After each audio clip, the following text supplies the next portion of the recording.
Aí sim. Ó, a gente tem como conteúdo da prova, tá? Vou pôr aqui. Transição do período moderno do período medieval para o Renascimento. Então, as transformações que ocorreram, principalmente na área da ciência, nesse período, né?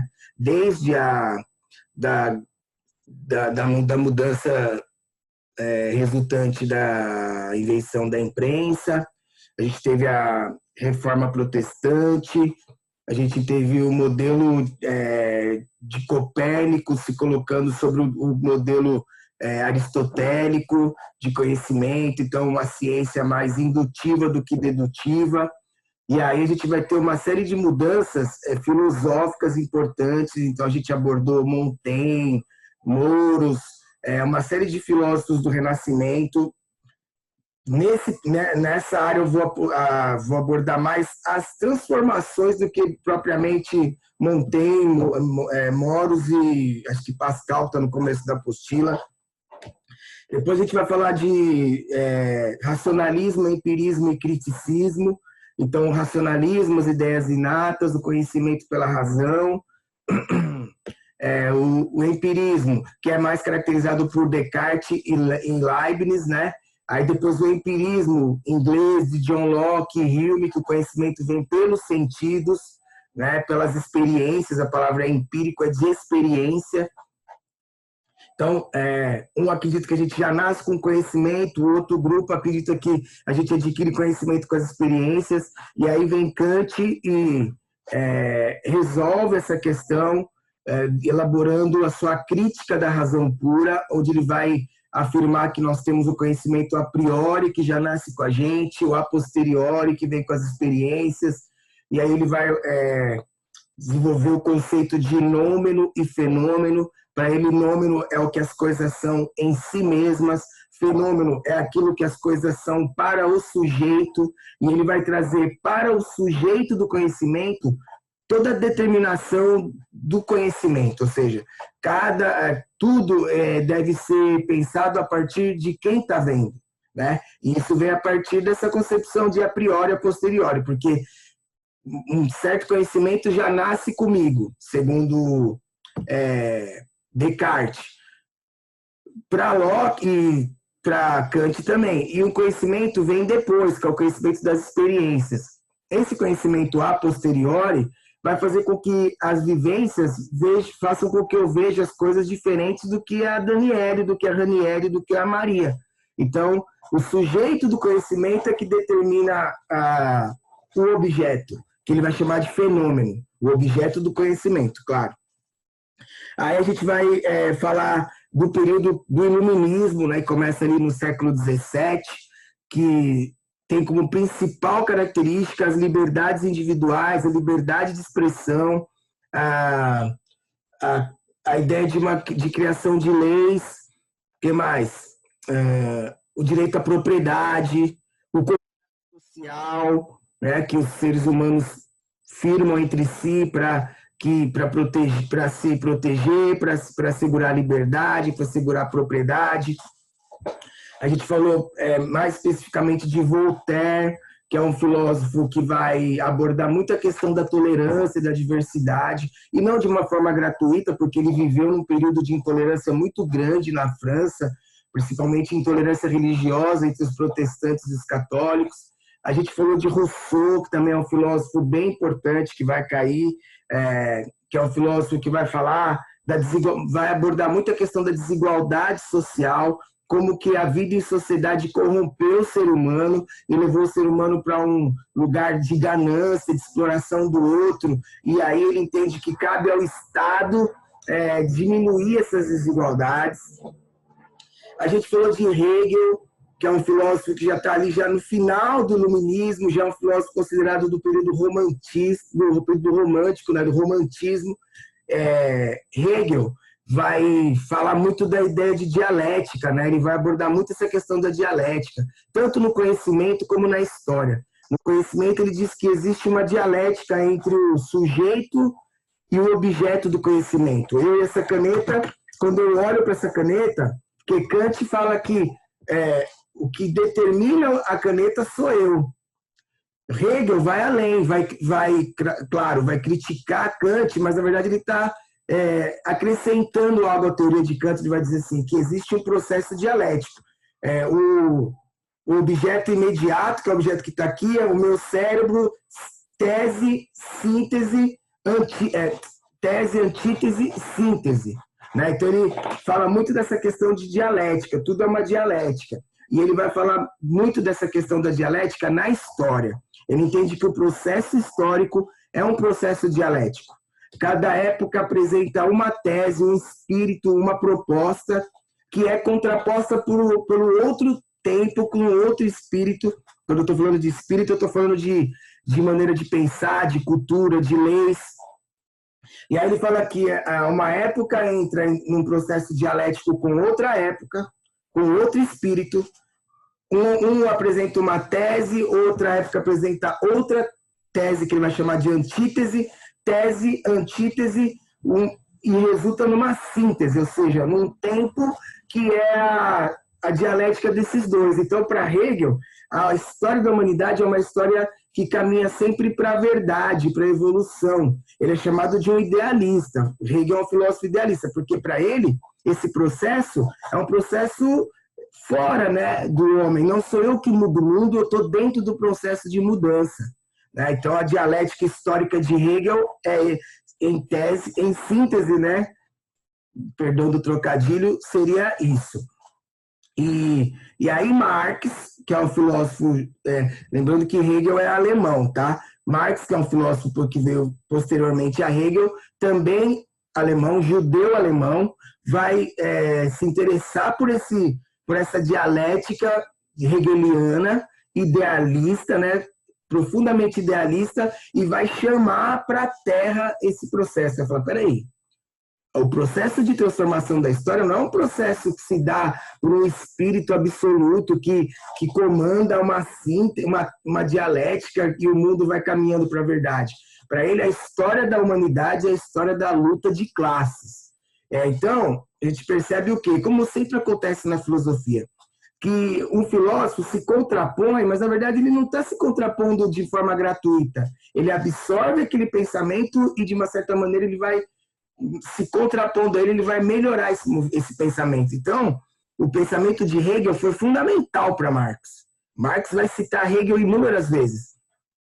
Mas ele só entende que o processo de mudança da história é um processo material, é um processo feito aqui, e que é um processo que se dá a partir dos modos de produção. Então, Marx entende que a humanidade muda quando mudam os modos de produção. E que a história da humanidade é uma dialética, mas um conflito entre burguesia e proletariado. Burguesia são os que detêm os meios de produção, os donos dos modos de produção, os donos das fábricas, e o proletariado é quem vende o seu modo de trabalho. E ele diz que sempre que essas relações se modificam, todas as superestruturas que acompanham essa estrutura de trabalho muda. O que ele quer dizer com isso, resumindo para a nossa linguagem? Toda vez que os modos de trabalho mudam, que o trabalho muda, tudo em volta do trabalho muda. A moral muda, as leis mudam, né? A sociedade muda. E então Marx ele vai estabelecer, ele vai criar o materialismo histórico. Hegel, dialética histórica. Marx, materialismo histórico.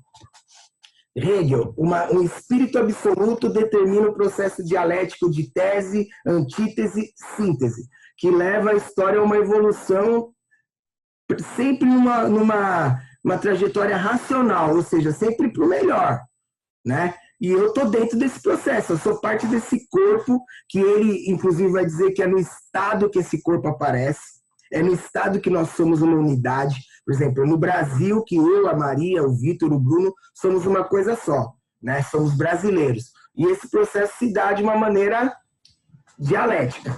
Marx não. Para Marx, quem muda o mundo somos nós. Quando percebemos a nossa condição de explorados, ou até de exploradores, e mudamos essas relações. E o Marx vai culminar o seu materialismo histórico com a ideia da Revolução Comunista. né? Ele entende que essa injustiça, esse conflito, essa exploração que se dá, e ele vai estabelecer o conceito de mais-valia, de alienação, fetiche da mercadoria, que a gente já falou várias vezes, para mostrar como é que essa dinâmica acontece. E aí ele vai dizer que quando o proletariado tomar os meios de produção da burguesia e dividir de forma justa o capital que foi acumulado pela burguesia, a sociedade vai ser mais justa, né? Então, essa é, em tese, a grosso modo, de forma má e porca, que eu estou falando do materialismo histórico, tá? Que para falar disso, Marx escreveu O Capital, que é uma lapa desse tamanho, e eu estou aqui falando em 2 minutos. Ponto. Esse é o conteúdo da prova. A prova vai até Marx. Vocês estão aí ainda ou não? Não, né? Estamos aqui, prof. Estamos. Gente, assim vocês me assustam. Eu tô achando aqui que eu tô falando sozinho. Ainda bem que tem gente ainda prestando atenção em mim. Muito bem, eu quero avançar. Eu não sei se a gente tem mais aulas ainda. Não sei, mas eu quero hoje falar de entrar em filosofia contemporânea. Marx e Hegel são ali os marcos de transição ali da filosofia moderna para a filosofia pós-moderna, ou contemporânea, como a gente fala, que é a nossa filosofia, que é a filosofia que foi feita no nosso tempo. Os filósofos ali do final do século XIX e começo do século XX. E eu não poderia acabar o ano sem falar de um dos meus filósofos favoritos, que é Nietzsche, tá? E ele está na sua apostila na página 36. Abram, pois. Página 36. Nietzsche. Quem foi esse maluco, essa metralhadora giratória chamada Nietzsche? Nietzsche foi um filósofo alemão do começo do século XIX, né, já quase entrando no século XX. Filho e neto de pastores luteranos, né, como um bom alemão que era de família luterana. A igreja luterana é a igreja que foi fundada por Martinho Lutero, só o pai do protestantismo. Se tem nessa sala pessoas evangélicas, vocês só são evangélicos graças a Martinho Lutero, que levantou as 95 teses contra a Igreja Católica e provocou o cisma da Igreja Católica, ou seja, a divisão entre católicos e protestantes, embora os dois tenham fundamentos cristãos. Nietzsche foi criado nessa tradição, foi levado à escola luterana, ia se formar como mais um pastor da linhagem de pastores da família de Nietzsche. O seu pai morreu quando ele tinha 5 anos, e isso foi algo muito importante na formação dele. A sua mãe colocou ele para ter essa tradição protestante. Lá ele conheceu a filosofia e, é claro, a filosofia virou a cabeça dele, porque a filosofia tem essa mania, viu, gente? De virar a cabeça das pessoas. E quando ele conheceu a filosofia, ele se transformou, se tornou, talvez, no filósofo que mais se opôs ao cristianismo. Olha que contradição, né? Um filósofo que nasceu numa tradição protestante foi o filósofo que mais se colocou contra o cristianismo. Como filósofo pós-moderno, Nietzsche dava uma importância muito grande para a questão da vontade humana, da nossa vontade. O que nós temos vontade, né? E ele vai perceber que a moral desenvolvida até o tempo dele ia de encontro a todas as vontades que ele tinha. E aí ele vai começar a refletir sobre qual é a origem da nossa moral. De onde vem a moral que você segue? De onde vem a ideia de um casamento monogâmico? De onde vem a ideia de você não poder ter vários casamentos, ter uma sexualidade livre, fazer o que você tem vontade? De onde vem a ideia de trabalho? De onde vem os conceitos morais, que no tempo dele ainda eram mais sérios do que hoje? E ele vai fazer uma genealogia da moral. Anota aí. Genealogia da moral. Quem aqui lê a Bíblia sabe que a palavra genealogia não lhe é estranha. Genealogia significa descendência, origem, gene. Qual é o estudo da origem?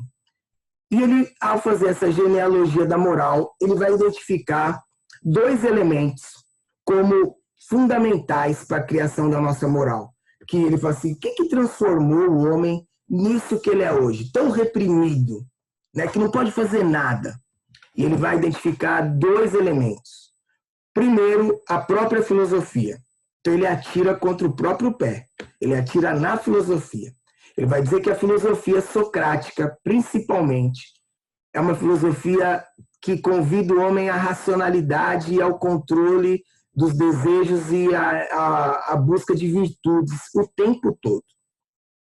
E aí ele diz, a filosofia surge lá atrás de uma maneira livre, querendo romper com a religião e querendo entender o mundo. Aí vem Sócrates, a quem ele acusa de louco, e junto com Platão e Aristóteles, vão desenvolver a ideia do pense antes de agir. E para Nietzsche foi a pior besteira que a filosofia fez.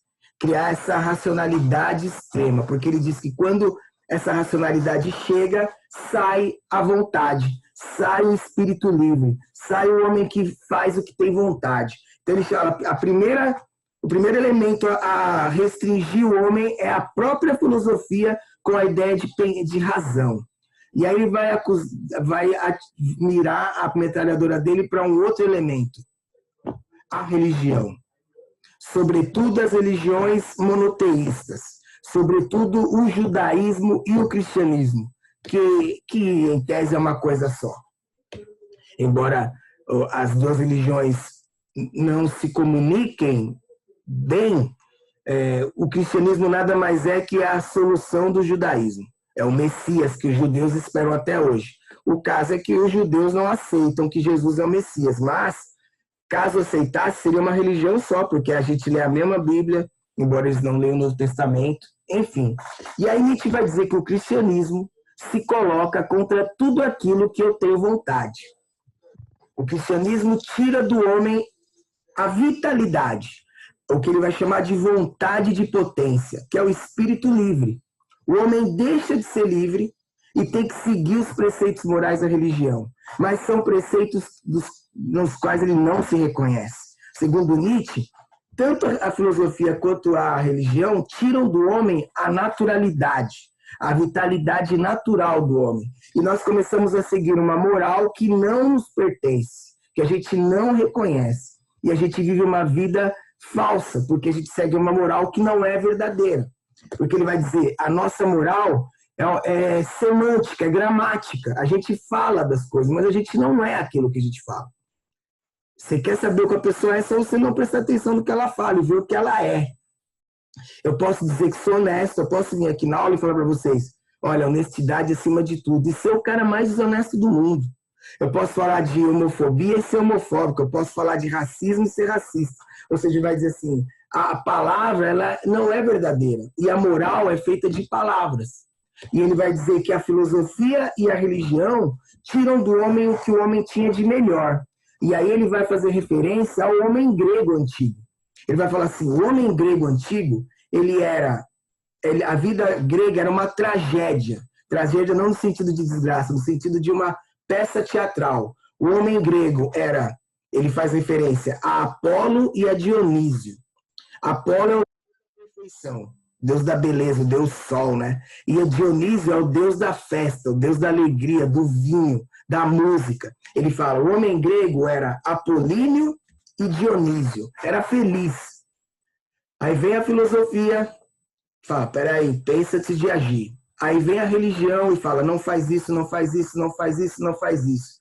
O homem grego deixa de ser o homem da tragédia e vira o homem apolíneo. A gente só passou a querer ser certinho. E o que Nietzsche vai propor? Mete o louco, irmão. Faz aquilo que você tem vontade, realize os seus desejos, supere a religião, supere a filosofia, transvalore. O que é transvalorar? Crie os seus próprios valores morais. Crie os seus próprios valores morais. Não deixe que uma sociedade diga para você o que você tem que fazer.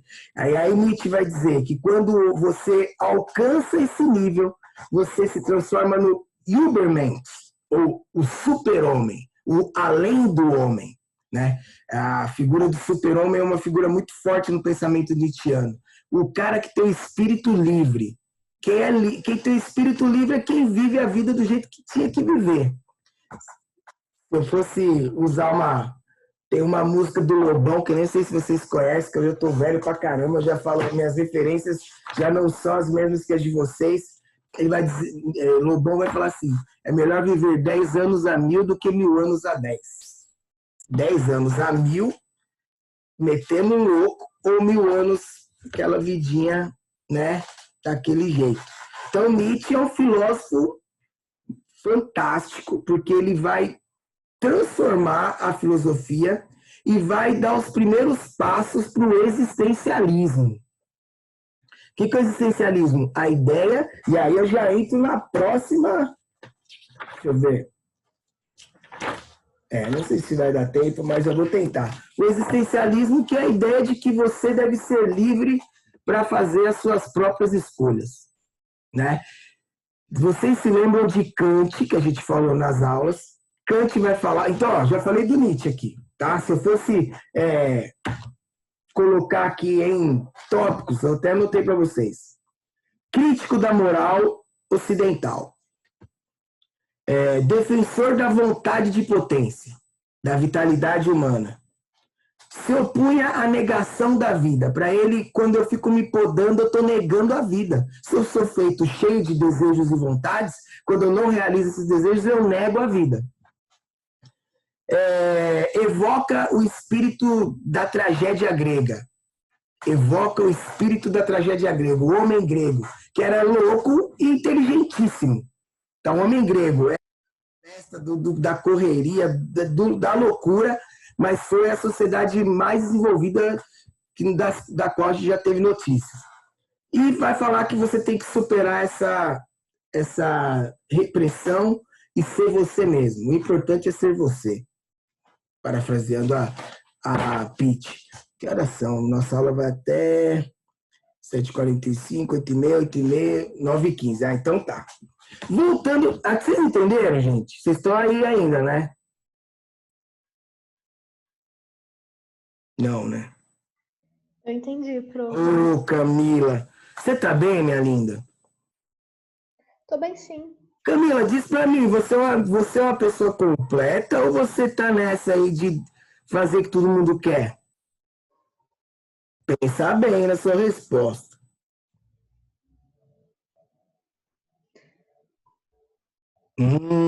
Já essa memória aí, já vi tudo, hein? O que você acha do pensamento do Nietzsche, hein? Dá pra meter o louco, Camila, e ser você mesmo e apertar o botãozinho do...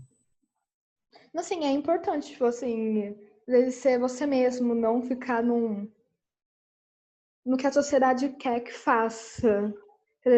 Esse que a sociedade quer que faça, você acaba se oprimindo muito e não sendo feliz, não fazendo o que você quer.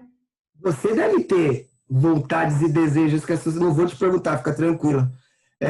Vontades e desejos que a sociedade diz que é errado, né? Eu acho. Todos nós, né? Deixa eu perguntar, deixa eu ver. Ranieri, você tá aí? Claro que tô, sempre estou. Você gostou do Nietzsche? O que você acha? Eu gostei. Que bom.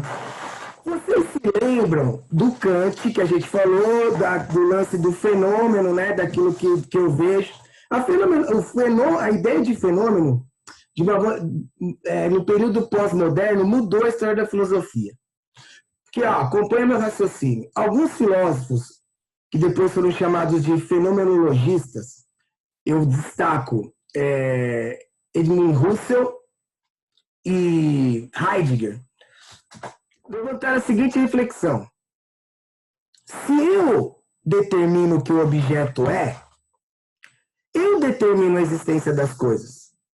A minha vida ela é baseada, a minha comunicação com o mundo dá pelos meus sentidos. Os meus sentidos determinam o mundo. Então, tudo que está no mundo é determinado por mim.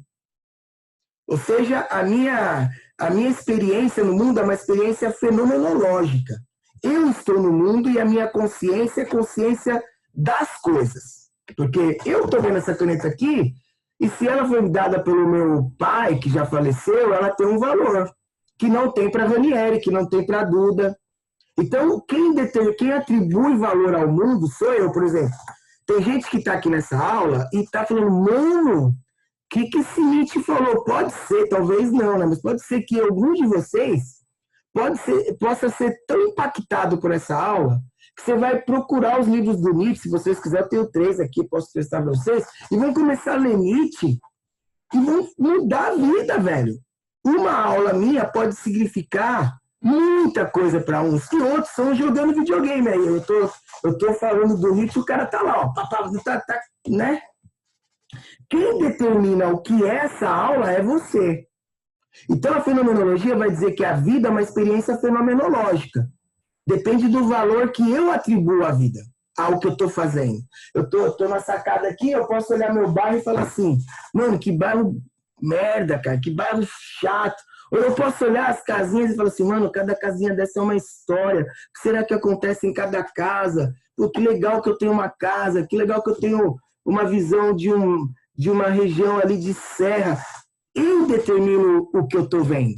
E essa ideia levou alguns filósofos à ideia de que se eu determino o que eu estou vendo, eu devo determinar a minha existência. Né? Eu sou o dono da minha vida e da minha experiência de vida.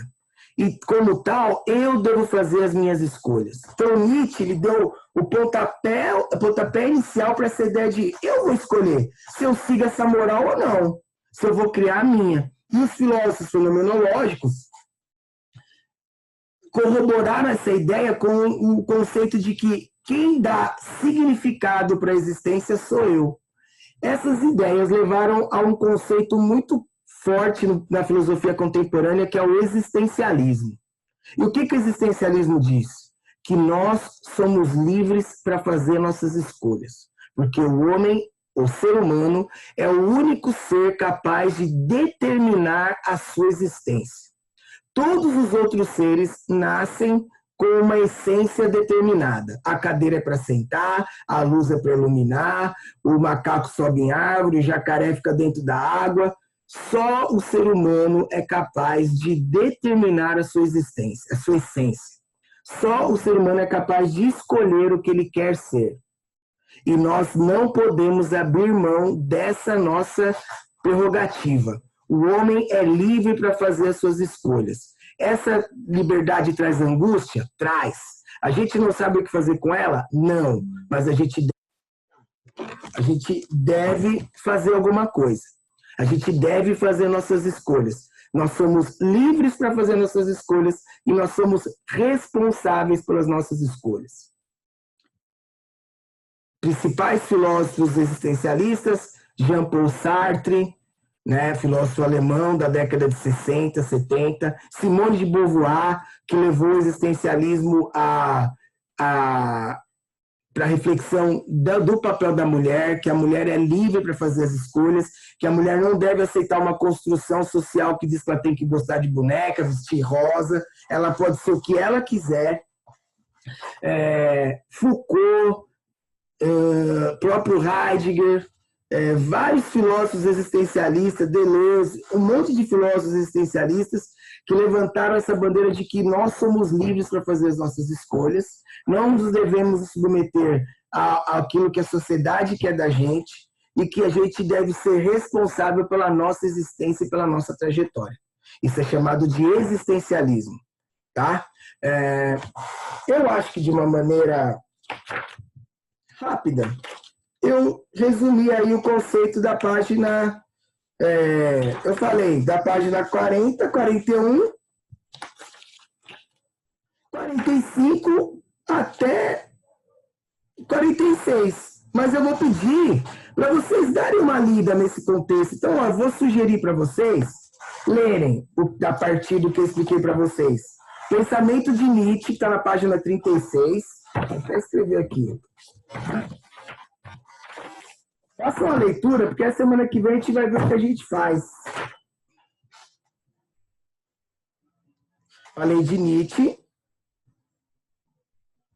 Fenomenologia. Existencialismo. Até Simone de Beauvoir. Vou pedir para vocês lerem.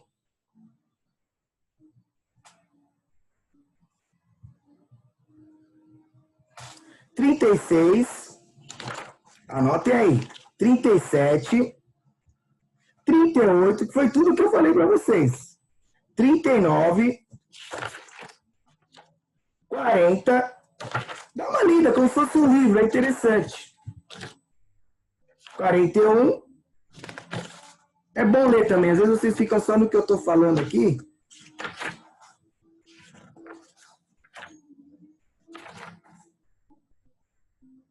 44. 45 e 46. Hoje eu arrebentei, hein? Então, da página 36 a 46. Vou pedir só para vocês lerem. E aí a gente vai fazer algumas atividades aí. Na semana que vem, se houver, claro, tempo.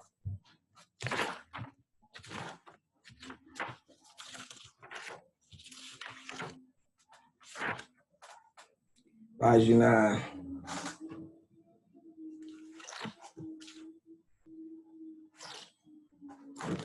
É isso.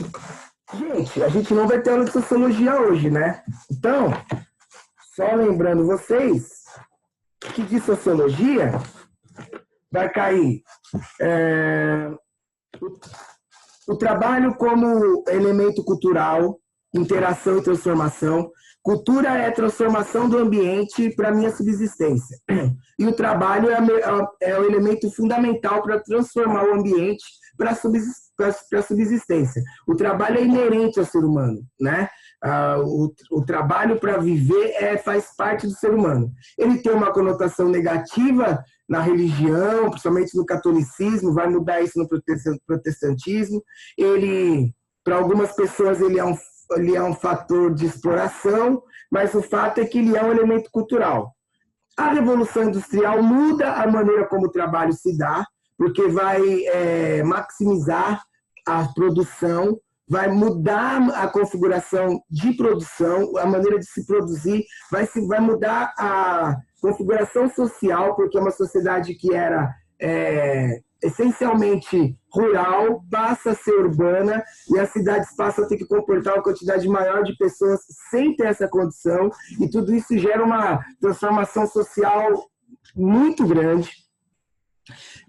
Com a Revolução Industrial e a mudança dos modos de produção, e depois da segunda Revolução Industrial, que é aquela proporcionada pela mudança das formas de energia, como a eletricidade e o petróleo, vou trazer algumas mudanças de modos de produção. Então, a gente vai ter o Taylorismo, o Fordismo e o Toyotismo, que vocês já falaram sobre isso. Aí a gente tem Marx falando sobre a sociedade pós-revolução industrial, sobre o conceito de alienação, que vai cair, conceito de... O que mais que eu pus aqui? Mais-valia, luta de classes, que vocês já viram várias vezes. Durkheim, que vai falar sobre a solidariedade social, solidariedade orgânica, solidariedade mecânica, que são processos ali que estão totalmente ligados à produção, a solidariedade orgânica é como que as várias formas de produção se interligam, né, e um acaba dependendo do outro, e a diferença que se dava na sociedade antes, que é a solidariedade mecânica, que cada um faz o seu, e a gente só tem laços de afetividade, somente na área rural. Falamos sobre o welfare state, que é aquele período de um liberalismo de Estado, e depois da precarização dos modos de produção a partir do neoliberalismo, da globalização, da flexibilização das leis trabalhistas. Esse é o conteúdo da prova de sociologia. Vou fazer a chamada correndo, porque senão não vai dar tempo.